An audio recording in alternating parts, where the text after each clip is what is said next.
Kenapa sih wudhu itu kok yang dibasuh muka, tangan, kepala, kaki, kok itu gitu? Dikatakan Nabi Allah Adam ketika Siti Hawa digoda oleh iblis untuk makan syajarah, buah yang dikatakan oleh iblis itu adalah buah khuldi. Nabi Adam digoda nggak bisa, Siti Hawa digoda. Ketika Siti Hawa digoda,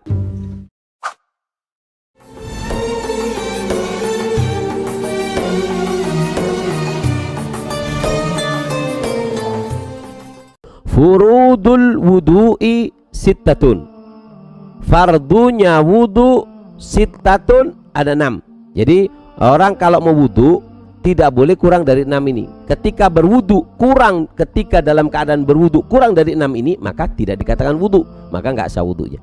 6 ini 4 diambil dari Al-Quran, Zakarah fil Quran, yaitu faghsilu wujuhakum wa aydiyakum ilal marafiq wamsahu biru'usikum wa arjulikum ilal ka'bain.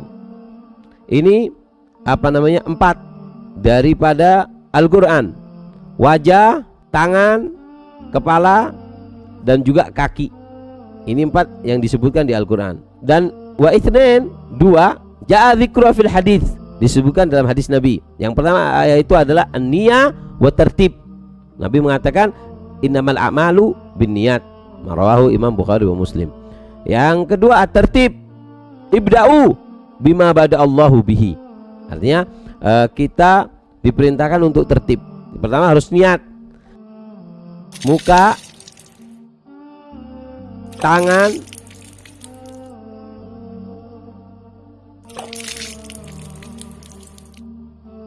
kepala, kaki. Yang keenam yaitu adalah tertib, maksudnya berurutan. Ada 7 faedah dari bab wudhu ini yang perlu kita ketahui. Di antara yang pertama adalah makna wudhu. Apa sih artinya wudhu? Wudhu itu ada yang mengartikan adalah al-hasan. Wudhu itu bisa diartikan cantik, tampan, wan nadhafa, bersih, wal khulus min dzulmatid dzunub. Wudhu juga bisa diartikan oleh ulama, wudhu itu adalah membersihkan daripada karat atau kotorannya dosa. Wudhu secara syariat adalah ghuslul a'dha. Apa wudhu itu? Yang dimaksud oleh syariat, oleh agama, kalau ada kalimat wudhu. Apa wudhu? Wudhu itu adalah membasuh sebagian anggota, membasuh anggota yang khusus. Karena apa dikatakan khusus? Karena tidak semua anggota, cuman muka, tangan, kepala, kaki. Binniyah, maksus, dengan niat yang khusus. Karena niatnya wudhu sama niat yang lain-lain, maka dengan niat yang khusus. Ala wajhil maksus, dengan cara yang khusus. Caranya nggak semaunya, nggak semaunya, yang penting ngalirkan air, tidak, ada batasan-batasan.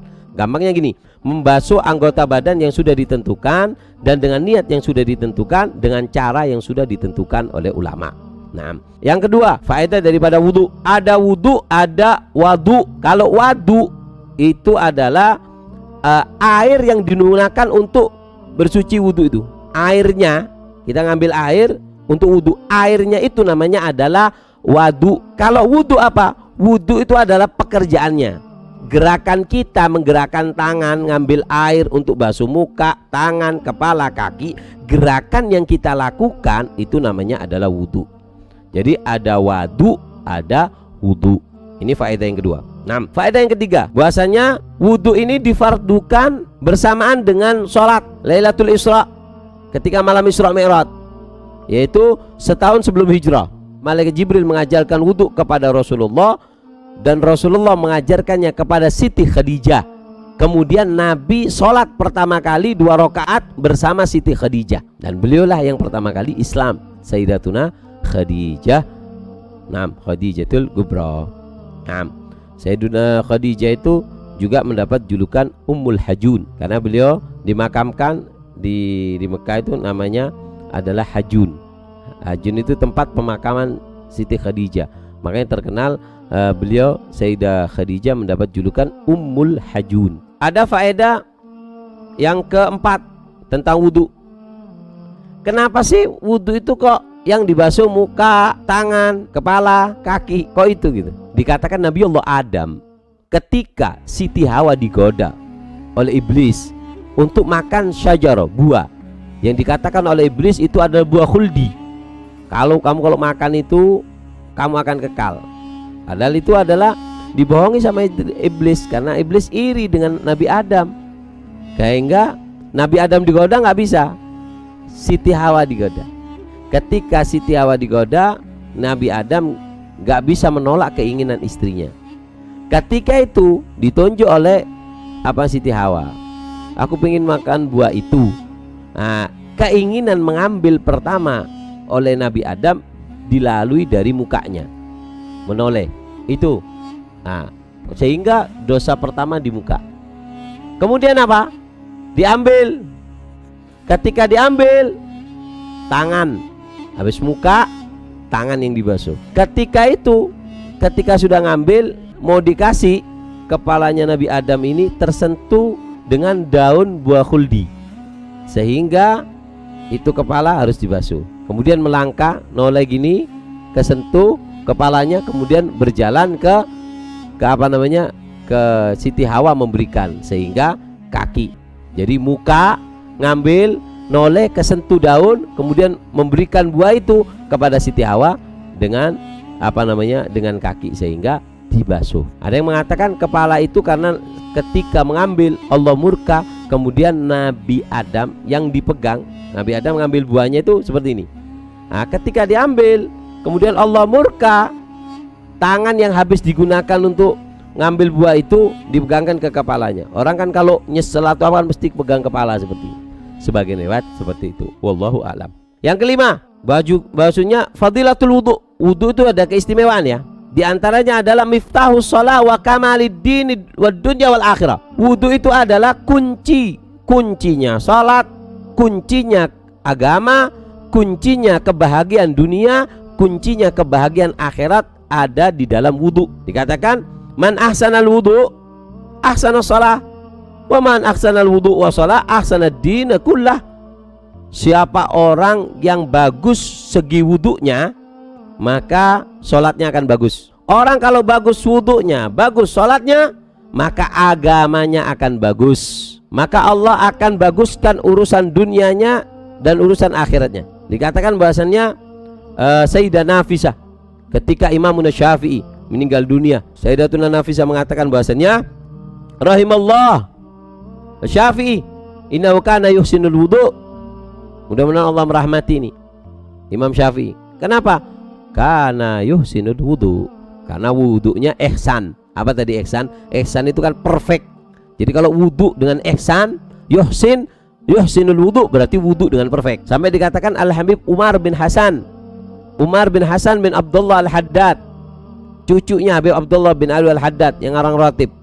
Beliau kalau wudu, karena wudu yastagrik sa'ah, wudunya itu dari idgannya, dari ihsannya di dalam wudu. Al-Habib Umar bin Hasan Al-Haddad wudunya 1 jam. Yang kedua, dalilul iman, orang yang suka menjaga wudu berarti masih ada iman di dalam dirinya. La yuhafid alal wudu ilal mu'min, nggak mungkin menjaga wudu kecuali orang mukmin. Yang ketiga, di antara fadilah wudu yaitu adalah bisa melunturkan daripada dosa dari jasad. Orang kalau wudu, dosa yang ada di jasad ini luntur. Man tawadda fa ahsanal wudu, siapa orang yang wudu dan diihsankan, maka apa? Maka dari mama kita wudu, bagus wudunya sempurna, dosa yang dilewati air mata, bibir, telinga ini, maka akan berjatuhan dengan jatuhnya air wudu. Faedah tentang wudu yang keenam. Apa faedah tentang wudu yang keenam? Yaitu adalah daf'il bala, menolak daripada bala. Dikatakan Allah berfirman kepada Nabi Musa, ya Musa, tawadda, wudu'lah kamu wahai Musa. Fa in asabaka syai' wa anta ala ghairi wudu', jika kamu terkena sesuatu wahai Musa sedangkan kamu tidak memiliki wudu, fala talumanna illa nafsak, maka jangan kau salahkan kecuali dirimu. Artinya apa? Orang kalau bekerja punya wudu, maka kejelekan di dalam pekerjaan itu tidak akan menyentuh kita karena Allah telah menjaga kita. Nah, ini perlu ya untuk supir. Kalau nyupir harus punya wudu. supaya dirinya nggak terkena musibah. Atau yang kerja keras, kerja di atas naik-naik atau apa, jangan lupa untuk dawamul wudu, selalu punya wudu. Yang ketujuh daripada faedah tentang bab wudu ini, apa? Silahul mu'min. Wudu itu adalah silah, senjatanya orang mukmin. Senjata dan juga tameng. Dikatakan bahwasanya jika ada orang yang berwudu, maka Allah bungkus orang tersebut dengan cahaya. Jadi wudu itu antibody dari virus, gak usah divaksin. Kalau orang itu punya wudu, maka apa? Maka nggak akan masuk virus-virus atau penyakit ataupun gangguan orang ketika orang itu punya wudu, karena dia dihiasi oleh Allah, dibungkus oleh Allah dengan cahaya. Tapi dengan catatan, kata ulama, kalau wudu nggak boleh berbicara. Siapa orang yang berwudu kemudian diputus ada yang nyapa, kemudian dijawab, maka apa? Maka akan meletus daripada balon yang yang membungkus kita. Contoh gampang, ini kita wudu. Ketika kita wudu, Allah bungkus kita dengan balon dari cahaya. Ini kita nyebut balon untuk tagriban lil faham, supaya mudah paham. Kadang orang bingung gimana cahayanya, kan seperti itu. Dibungkus, ketika dia berbicara, maka balon dari cahaya yang melindungi kita itu akan meletus.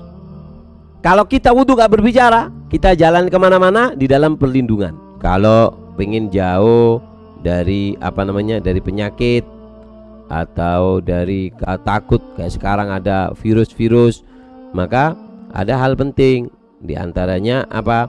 Yaitu perbanyak zikir, karena zikir itu bisa menghilangkan penyakit itu dari Allah, dan yang bisa menyelesaikan Allah. Ya man tuhallu bidzikrihi uqadun nawaibi wasyada'id. Wahai zat yang hanya bisa terselesaikan semua masalah bidzikri, dengan menyebutnya.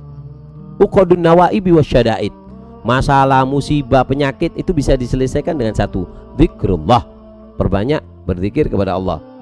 Yang kedua, dengan wudu. Yang ketiga, sedekah. Ini sedekah ini bisa nolak bala. Innal bala la yatahattu an sedekah. Bala nggak mungkin bisa menembus daripada dinding sedekah, nggak bisa ngeloncati, tertahan oleh sedekah kita.